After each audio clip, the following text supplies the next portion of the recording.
अस्सलामुअलैकुम। ये है हमारी फोर्थ क्लास और मैं हूँ वली अफरीदी।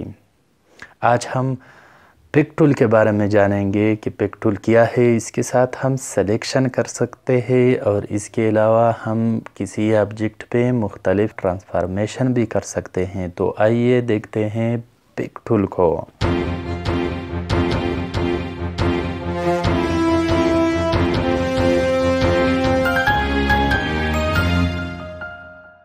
पिक टूल हमारे साथ जिस तरह उसकी स्टैंडर्ड डिफिनीशन में आप देख सकते हैं, सिलेक्शन कर सकते हैं और पोजीशनिंग कर सकते हैं। इसके अलावा ऑब्जेक्ट पर ट्रांसफॉर्मेशन कर सकते हैं। तो पहले मैं एक ऑब्जेक्ट बना लेता हूँ। एक रेक्टेंगल मैंने बना लिया। रेक्टेंगल के बाद एक और रेक्टेंगल बनाता हूँ, स्क्वायर बनाता हूँ, एलिप्स बनाता हूँ। ये ऑब्जेक्ट्स मैंने बना लिए। अब मैंने किसी ऑब्जेक्ट को सेलेक्ट करना है तो मैं डायरेक्ट जाऊंगा पिक टूल पे। पिक टूल से मैं किसी भी ऑब्जेक्ट को यहाँ से सेलेक्ट कर सकता हूँ। अगर एलिप्स को चाहता हूँ तो एलिप्स को सेलेक्ट कर सकता हूँ। रेक्टेंगल को चाहता हूँ तो रेक्टेंगल को सेलेक्ट कर सकता हूँ। यानी कोई भी चीज़ आपको सेलेक्ट करना हो तो आप पिक टूल से आसानी के साथ सेलेक्ट कर सकते हैं। इंडिविजुअली एक एक चीज़ को आप यहाँ पिक टूल से सेलेक्ट कर सकते हैं। अगर आप चाहते हैं कि नहीं मैं ये दो ऑब्जेक्ट सेलेक्ट करना चाहता हूँ तो फिर आपने पिक टूल को ऐसे ड्रैग करना है ताकि ये पूरे जितने भी ऑब्जेक्ट आप सेलेक्ट करना चाहते हैं तो इसको कवर कर सके। इसके बाद ये जितना एरिया इसने कवर किया है और इसमें जितने भी ऑब्जेक्ट है ये इसको सेलेक्ट करेंगे। अगर आपने इसी तरह इसको ड्रैग किया और ऑब्जेक्ट को फुल कवर नहीं किया है किसी ऑब्जेक्ट को किसी एरिया में तो फिर उस ऑब्जेक्ट को ये पिक टूल सेलेक्ट नहीं करेंगे। तो आपने फुल ऑब्जेक्ट को इसी तरह सेलेक्ट करना है। चाहता हूँ सारे ऑब्जेक्ट्स को जितने भी सारे आप वर्किंग पे है सारे को सेलेक्ट किया और इसी तरह ये पिक टूल से सारे सेलेक्ट होते हैं। फिर इसके बाद अगर आप उसको कलराइज करें, इसकी लोकेशन को चेंज करना चाहते हैं, जो भी करना चाहते हैं, फिर उसके बाद आप इस पे कर सकते हैं। तो मैं इस ऑब्जेक्ट को और इस ऑब्जेक्ट को डिलीट करता हूँ। अब आते हैं इस पे। तो हमने सिलेक्शन देख लिया कि पिक टूल के ज़रिए हम किसी तरह सिलेक्शन कर सकते हैं और कितने ऑब्जेक्ट का कर सकते हैं। इसके बाद हम आते हैं इसके स्केलिंग पे या ट्रांसफॉर्मेशन पे। तो आप यहाँ से ऑब्जेक्ट को स्केल कर सकते हैं। अगर आपने इसी तरह स्केल करना है ऐसे स्केल कर सकते हैं, ऐसे स्केल कर सकते हैं। अगर आपने यहाँ से स्केल करना है तो यहाँ से भी आप ऑब्जेक्ट को स्केल कर सकते हैं पिक टूल की मदद से। इसी तरह आप इसको भी यहाँ से स्केल अप कर सकते हैं। वैल्यू को देख के भी आप स्केल अप कर सकते हैं। वैसे भी आप स्केल करना चाहते हो तो आप स्केल कर सकते हैं। इसी तरह ये पिक टूल की मदद से आसानी के साथ स्केल अप हो जाता है, जो कि बहुत आसान है और बहुत इजी है। इसके अलावा अगर आपने इस ऑब्जेक्ट को रोटेट करना है तो आपने यहाँ पे एक सेंटर पे क्लिक करना है। इस सेंटर पे क्लिक करने के बाद आप ऑब्जेक्ट को यहाँ से यू रोटेट कर सकते हैं। किसी भी कॉर्नर पे जाएं, आप इसको यहाँ से रोटेट कर सकते हैं। अगर आपने ऑब्जेक्ट को और ये डायरेक्ट सेंटर पे रोटेट होता रहेगा। अगर आपने ऑब्जेक्ट को सेंटर पे नहीं रोटेट करना है, अगर आपने ऑब्जेक्ट को यहाँ से रोटेट करना था तो आपने ये जो सेंटर का ये पॉइंट है आप इसको यहाँ पे लेके आप यहाँ से इसको रोटेट कर सकते हैं। इस सेंटर को इस ऑब्जेक्ट को जहाँ पे भी आप रोटेट करना चाहते हो आप यहाँ से इसको आसानी के साथ रोटेट कर सकते हैं। रोटेशन के बाद आते हैं हम स्क्यू की तरफ।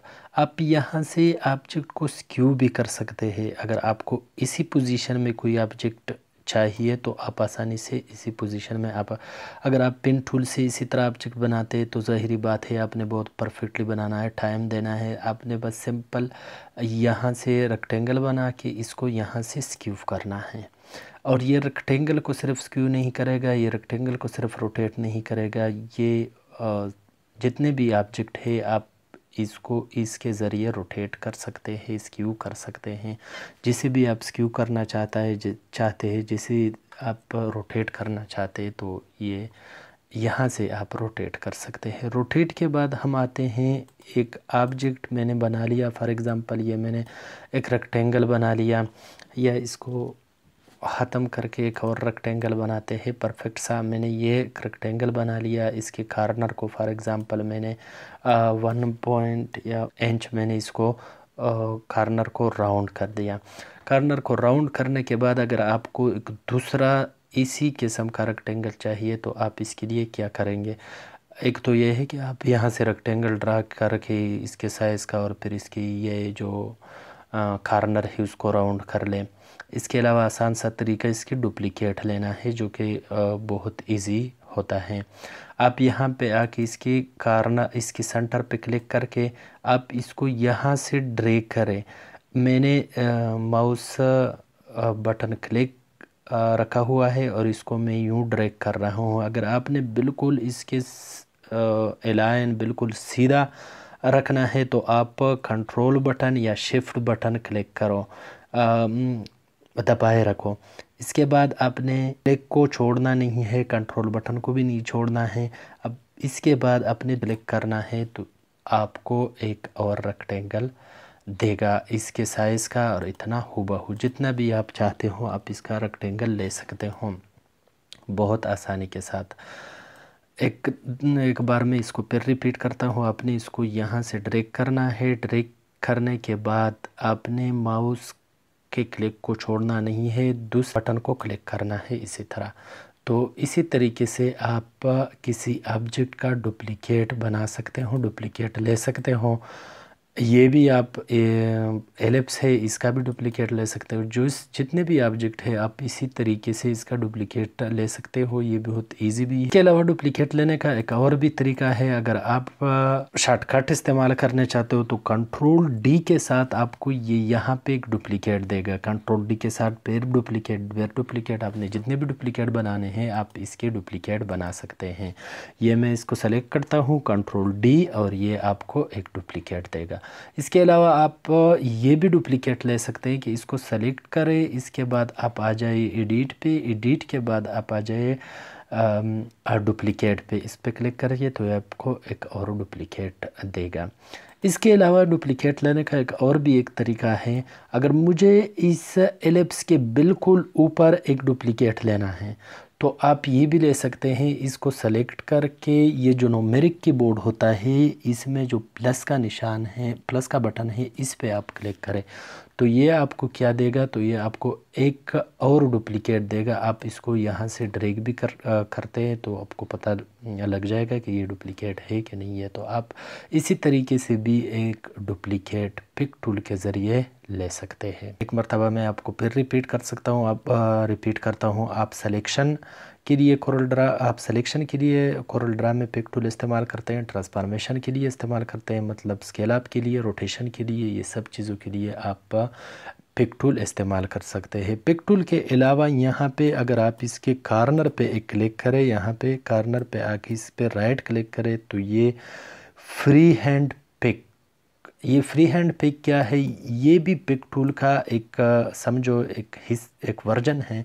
आप इसके ज़रिए भी सिलेक्शन कर सकते हैं, लेकिन ये बिल्कुल फ्री हैंड होगा, मतलब जितना एरिया इसमें आ जाएगा तो वो सारा सेलेक्ट होगा। तो कहीं कहीं पे हमें डिज़ाइन के लिए इसी तरह भी किसी ऑब्जेक्ट को सेलेक्ट करना होता है कि इसमें कितने ऑब्जेक्ट आते हैं, तो आप फ्री हैंड के ज़रिए भी किसी ऑब्जेक्ट को इसी तरीके से सेलेक्ट कर सकते हैं। और सेलेक्ट करने के बाद डुप्लीकेशन और ये सब चीज़ें तो वैसे भी होनी है। इसके बाद फ्री ट्रांसफॉर्म है। फ्री ट्रांसफॉर्म आप एक किसी ऑब्जेक्ट को सेलेक्ट करके फ्री ट्रांसफॉर्म कर सकते हैं। जो भी ऑब्जेक्ट प्री सेलेक्टेड है आप यहाँ से उसको फ्री ट्रांसफॉर्म कर सकते हैं। मैं इस ऑब्जेक्ट को आके पिक टूल से एक ऑब्जेक्ट को सेलेक्ट करता हूँ। इस ऑब्जेक्ट को मैंने सेलेक्ट किया, इसके बाद मैं आता हूँ यहाँ पे राइट क्लिक करके फ्री ट्रांसफॉर्म पे आके इस ऑब्जेक्ट को ट्रांसफॉर्म कर सकते हैं। जैसे भी आपको चाहिए वैसे आपको ये ऑब्जेक्ट ट्रांसफॉर्म करके देगा। आप वैसे मतलब पिक टूल के तरफ जाते बग़ैर आप किसी ऑब्जेक्ट पे क्लिक करें तो ये भी आपको ट्रांसफॉर्म करके देगा। जो भी ऑब्जेक्ट आप ट्रांसफॉर्म करना चाहते हो, जिसी तरह भी आप ऑब्जेक्ट को ट्रांसफॉर्म करना चाहते हो, तो ये आपको एक ट्रांसफॉर्मेशन देगा और ये बिल्कुल फ्री हैंड होता है। ये थी पिक टूल, और पिक टूल पे हमने मुख्तलिफ़ किस्म ट्रांसफॉर्मेशन किया, इसके अलावा डुप्लिकेशन, रोटेशन और ये सब चीज़ें किए। आगे इंशाल्लाह हम अगली क्लास में देखेंगे। Thank you for watching.